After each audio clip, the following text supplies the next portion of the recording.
la toma de Ciudad Juárez, en poco tiempo, los opositores al régimen dictatorial conquistaron las zonas del norte del país, Chihuahua y Baja California, y la zona costera de Veracruz. Los maderistas empezaron una guerra de guerrillas que poco a poco se fue haciendo una guerra de concentración. Si bien pegaban al principio y huían antes de que llegara el Ejército Federal, poco a poco fueron uniendo una fuerza suficiente para presentar batallas al Ejército Federal. En Torreón lo derrotaron el 15 de mayo. En Cuautla lo derrotaron y se aproximaban a Cuernavaca y al Distrito Federal. Estaban tomados Agua Prieta, Iguala también estaba tomado, hasta que el Ejército Federal se ve totalmente rebasado. El dictador enviaba cada vez más ejércitos a luchar contra los sublevados. Pero los rebeldes contaban implícitamente con el apoyo de los Estados Unidos, que enviaban tropas a través de la frontera y barcos hacia los puertos mexicanos para reforzar las leyes de neutralidad. Porfirio Díaz quedó convencido de que no contaba con el apoyo norteamericano, de que no contaba con el apoyo de muchas clases altas del país, que no contaba con un ejército tan eficiente, y entonces la posibilidad de la renuncia creció a probabilidad. El 21 de mayo de 1911, en Ciudad Juárez, los maderistas llegaron a un acuerdo con los representantes de Díaz que viajaron para acabar con el conflicto. La apuesta política de Madero era que ahí terminaba la revolución y él asumía el poder presidencial con el lema de sufragio efectivo, no reelección, y con eso iniciaría la vida política del México moderno.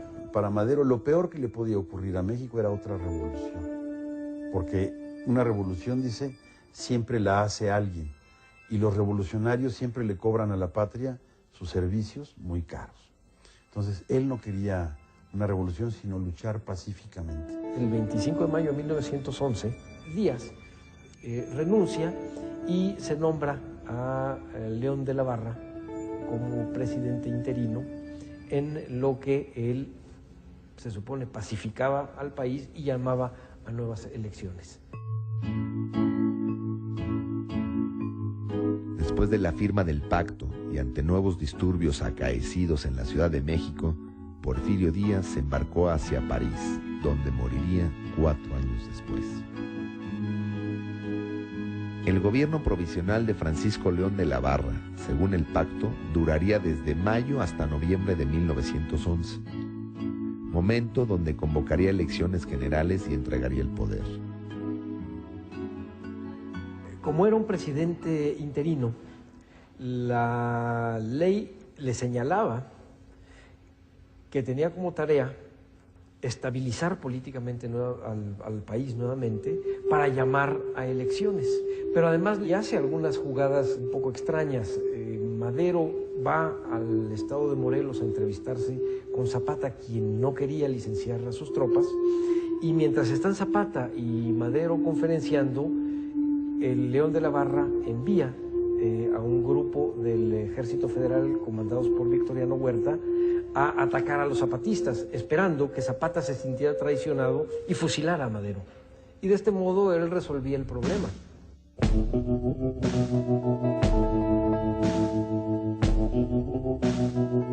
El Ejército Federal, al mando de Victoriano Huerta, formó un cerco sobre Villa de Ayala, donde estaban los rebeldes.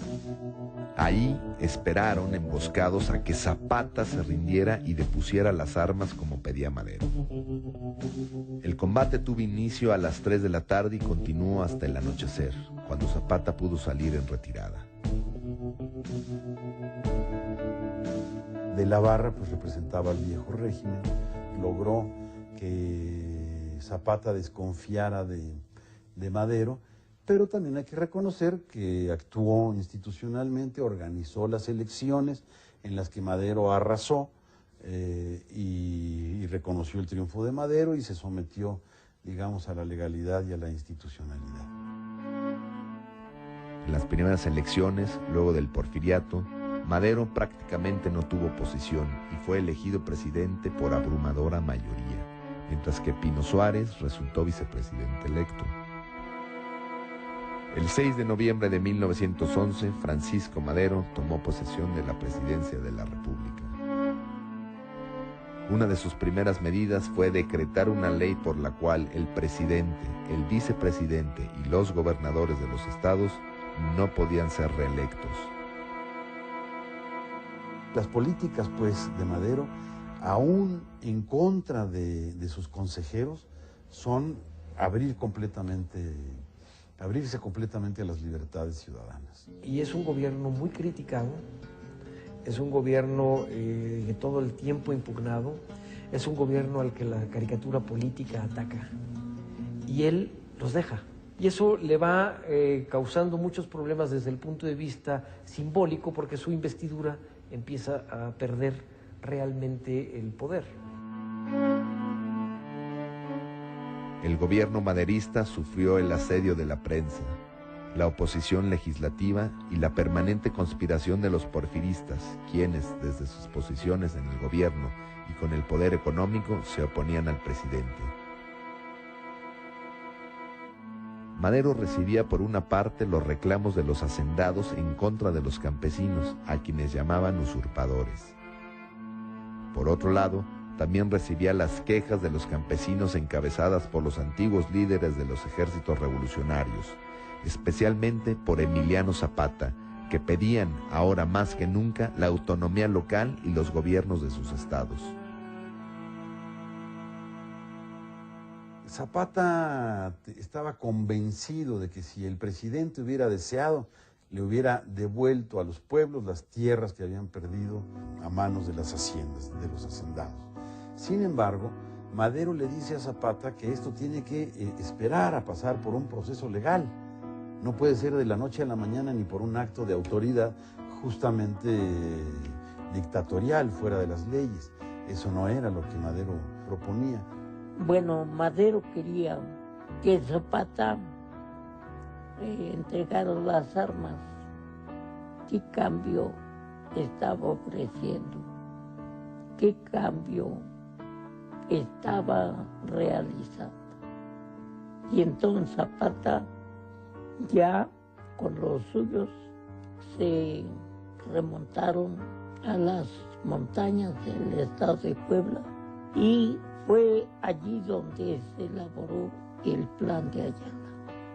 Madero no puede dar satisfacción a las demandas que su propia movilización social ha levantado, de tal manera que se producen nuevos alzamientos. El plan de Ayala lo cuenta todo, la tierra para el que la trabaja, y esta idea central pues, se vuelve más compleja y se expresa la recuperación de las tierras comunitarias, la ruptura de la estructura de las haciendas. Y al mismo tiempo tiene en el norte un alzamiento extraño en el que se liga las demandas legítimas agrarias con los grupos de la vieja oligarquía que están reorganizándose y resistiendo, acaudillado por Pascual Orozco.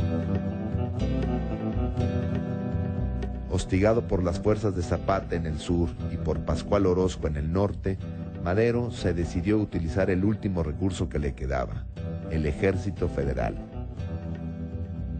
Bajo el mando del general Victoriano Huerta, las tropas federales se movilizaron para reprimir a los insurgentes.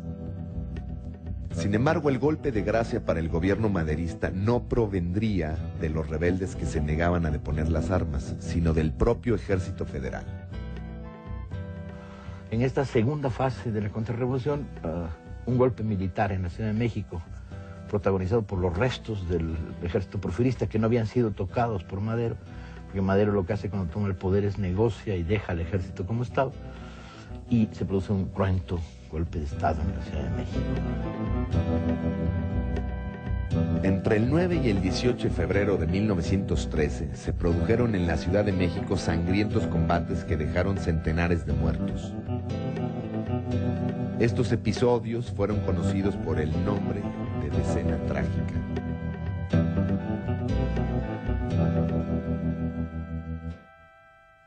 Las fuerzas que apoyan la rebelión de Bernardo Reyes toman la Ciudadela, que era un lugar donde había instalaciones militares en el centro de la Ciudad de México, en la que se conoció como la Decena Trágica.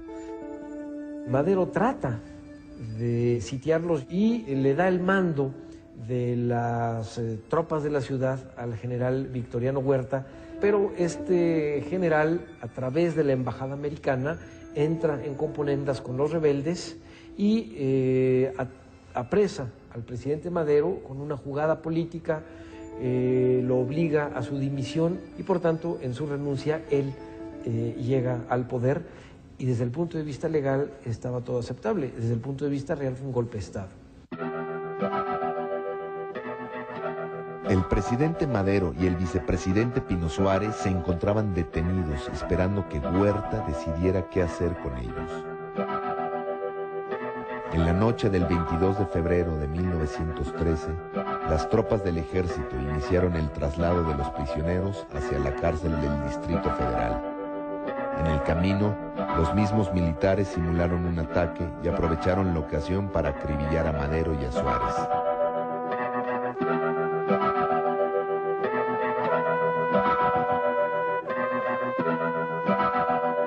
La Ciudad de México y la prensa celebraron este asesinato planificado por Huerta, el nuevo presidente de la nación.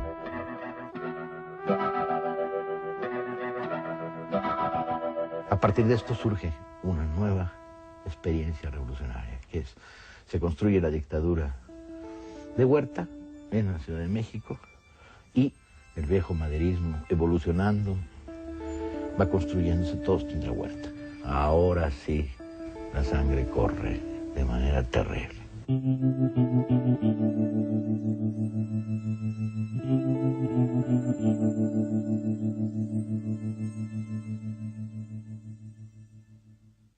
Bueno, hemos visto esta primera parte de la historia de la Revolución Mexicana, donde parece que Villa y Zapata están por tomar el poder, donde aparentemente ya entraron en México, están en condiciones de imponer el plan de reforma agraria, revolucionario, pero obviamente el poder real prepara el contraataque y la cosa va a cambiar radicalmente a partir de 1914 en lo que se conoce como la segunda etapa de la Revolución Mexicana, que veremos en nuestro próximo programa. Así que los espero la semana que viene para completar esta historia de la Revolución Mexicana.